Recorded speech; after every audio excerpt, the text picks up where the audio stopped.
Tara master, subukan natin gumawa nito. Siyempre, kailangan natin ito na ayusin at ito ang ating kailangan lutuin. Siyempre naman, kakamay natin yan. Mahilig tayo magkamay di ba? Sanay na sanay tayo dyan. Masarap kaya magkamay. Yan.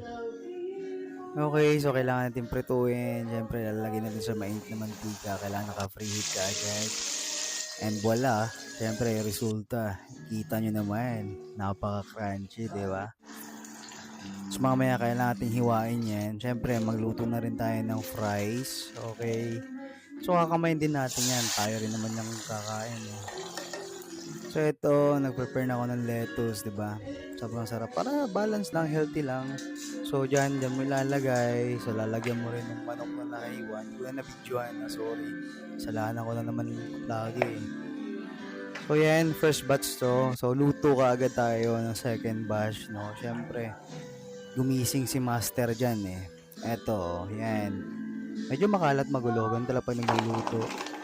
So ito, ilalagyan natin ito, Himalayan salt yan ha. So syempre, may mekos-mekos natin yan. Para ma-distribute yung lasa ng asin. Yan. So ilalagay natin sa second batch. So syempre, may lettuce din para walang pinagkaiba sa pinakauna, syempre. So lutong-luto yan. Nga pala, sa SNR ko lang pala yan binili. So syempre, meron din naman yung manok ulit para masarap tingnan. So yun na nga, eto na nga, no? Bagong gising to. Bagong gising talaga yan. Master, eto na master, oh. Master. Yan. Ano, master? Master.